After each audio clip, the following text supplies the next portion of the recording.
Média. Philippe Vandel. Bonjour Rémi Jacob. Bonjour Philippe et Anissa. Bonjour à tous. Rémi. Rémi, au sommaire de votre journal des médias. Les personnalités qui perdent leur petit badge bleu sur Twitter, on vous expliquera tout. Également Blanche Gardin qui se paye Amazon. Et puis Grand Corps Malade en concert ce soir en prime sur Canal+. On l'entendra à la fin de ce journal. Mais d'abord, on commence comme d'habitude par les audiences qu'ont regardé les Français hier soir, Rémi. Ouais, c'est TF1 qui arrive en tête avec Léo Mattei en légère baisse par rapport à la semaine dernière. 4,1 millions de téléspectateurs, soit 19,6% du public. Derrière, on retrouve France 3 avec le téléfilm Peur sur la base avec Audrey Fleurot, 2,7 millions de téléspectateurs. C'était pourtant une rediffusion. Ce téléfilm a été diffusé pour la première fois en 2017 en sa date. Enfin, M6 clôture ce podium avec la finale de Pékin Express avec une audience nettement supérieure à celle de la précédente finale. 2,2 millions de téléspectateurs et 11,9% de part d'audience ont assisté à la victoire de Xavier et Céline. C'était une employée et son patron qui s'étaient fixés pour défi de faire ensemble cette aventure à l'autre bout du monde. Puisque vous parlez d'audience, Rémi, celles de la radio sont tombées hier. Culture Média gagne 10% d'auditeurs sur une vague. Tous les quarts d'heure sont au vert. Il y a 8 quarts d'heure, puisque l'émission dure 2 heures. Pim, pim, pim, pim, pim, pim, pim, pim, pim. Les 8 sont au vert en progression. Bingo. Grand merci à toutes et tous pour votre fidélité. Et à noter qu'au niveau des podcasts, on enregistre une audience qui monte sur les podcasts. Plus 125%, on a plus que doublé. Et notamment, Jean-Luc Lemoyne n'y est pas pour rien. Avec sa session de rattrapage, ça ne pouvait pas mieux tomber, puisque les podcasts, c'est justement une manière de rattraper l'émission. Vous qui nous écoutez maintenant à 9h07, pourrez peut-être pas être là à 11h. Écoutez-nous en podcast. Allez sur le site, sur l'appli europe1.fr. Vous trouverez comment faire. Pardon d'avoir été long, c'est la dernière fois de la semaine. Europe 1, le journal des médias. Depuis hier soir, quasiment toutes les personnalités ont perdu sur Twitter leur badge bleu. Jusqu'alors, gage estampille d'authenticité. Oui, alors pour tous les auditeurs d'Europe 1 qui ne sont pas sur Twitter, je vous explique. Jusqu'à présent, sur les comptes des personnes connues, il y avait un petit badge bleu. Cela prouvait que vous étiez bien la personnalité en question. Conformément à ce qu'il avait annoncé, le nouveau patron de Twitter, Elon Musk, a supprimé cela. Résultat, depuis hier soir, le compte du pape, de Lady Gaga ou encore de Justin Bieber est au même niveau que n'importe quel compte. Évidemment, cela pose des questions, notamment en termes d'authentification. Comment être certain qu'il s'agit vraiment de telle ou telle personnalité? Une seule solution pour se voir réattribuer ce petit badge bleu, payer $8 par mois, sachant que n'importe qui, connu ou pas, peut le faire, ce qui laisse donc le champ libre à d'éventuels usurpateurs d'identité. Ou alors attendre qu'Elon Musk change d'avis. Il l'a déjà prouvé à multiples reprises.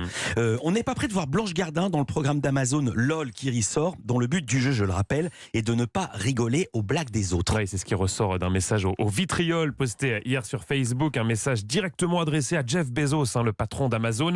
Je serais gêné aux entournures d'être payé 200 000 € pour une journée de travail, quand l'association caritative de mon choix remporterait, elle, 50 000 €, c'est-à-dire 4 fois moins. Et encore, si je gagne, explique-t-elle. Dans la foulée, elle énumère ses nombreux griefs contre la plateforme qui, indique-t-elle, ne paye pas ses impôts en France, émet plus de 55 millions de tonnes de gaz à effet de serre par an, ou encore, je la cite, utilise la main-d'œuvre des camps de concentration ouïghours et détruit les emplois du petit commerce. Fin de citation. Et il y en avait des citations. C'est à vous. L'émission de France 5 va se délocaliser à Cannes le temps du Festival du cinéma. Ah oui, c'est ce que dévoilent nos confrères du Parisien. À partir du 16 mai, Anne-Elisabeth Lemoine va délocaliser son talk-show sur la Croisette, une émission qui sera en direct et en public. Ça doit vous rappeler des souvenirs, mon cher Philippe Vandel. À noter qu'elle sera accompagnée sur place de Pierre Lescure et Bertrand Chameroy. Pierre Lescure aussi à Cannes, ça rappelle des souvenirs. Une pub. Frogger, le plus grand jeu vidéo des années 80, débarque, mais cette fois, grandeur nature. Gulli va remettre au goût du jour un célèbre jeu vidéo dont on vient d'entendre le nom, il s'appelle Frogger. Vous vous en souvenez ou pas de ce jeu? Du tout. Alors, Non, je pas vais du tout. expliquer aux auditeurs ce que c'est. Jeu d'arcade qui est sorti en 1980. Le héros était une petite grenouille. C'était un jeu très sommaire. Il n'y avait que 3 couleurs sur l'écran, un seul bouton, une seule direction sur le joystick et une seule vie pour finir tout le jeu. Il a été adapté à la télévision américaine et il débarque demain soir sur Gulli en Prime. Alors, ce sont les candidats américains que vous verrez à l'écran, mais c'est une version commentée par 2 Frenchies que l'on connaît bien, 2 anciens compères de Michael Youn, Vincent Dezania et Benjamin Morgan. Je vous propose d'écouter ce dernier. Il est au micro d'Europe 1 Culture Média. où on incarnait une petite grenouille qui devait traverser des autoroutes, des étangs infestés de crocodiles, on devait la mettre en sécurité. Et bien là, ce sont des candidats qui incarnent cette petite grenouille et qui va devoir traverser un peu à la manière des jeux d'obstacles comme, on va dire, Ninja Warriors ou Wipeout, mais avec un grand ADN de fun. Et c'est donc des épreuves complètement folles que Vincent et moi, nous commentons avec notre ton singulier. Benjamin Morgan en duo avec Vincent Dezania et un ton singulier, comme il dit. D'ailleurs, c'est plus que singulier en réalité, c'est déjanté, voire même complètement absurde. Extrait. Vous allez voir ces épreuves exceptionnelles de Frogger qui sont incommensurables. Ça veut dire qu'on ne peut pas les commensurer. Ah ouais, c'est impossible de les commensurer. Non, impossible. T'as déjà essayé de commensurer une épreuve de Frogger? Une fois, et c'était incommensurable. Donc on n'a pas pu la commensurer. On n'a pas c'est ce que je vous disais. Incommensurable. Ouais. Et vous, Philippe, vous commensurez parfois de temps en temps? Toujours, et surtout le vendredi.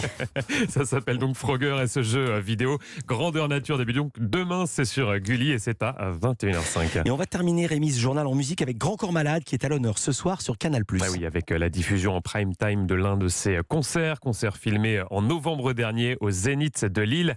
L'occasion de redécouvrir ou découvrir les pépites de son dernier album et notamment son titre phare baptisé tout simplement Mesdames. Veuillez accepter, mesdames, cette petite intro, car l'avenir appartient à celle qu'on aime trop. Et pour ne pas être taxé de premier degré d'anthologie, veuillez accepter, mesdames, cette délicate démagogie. You are the only one. You are the only. You are the only one.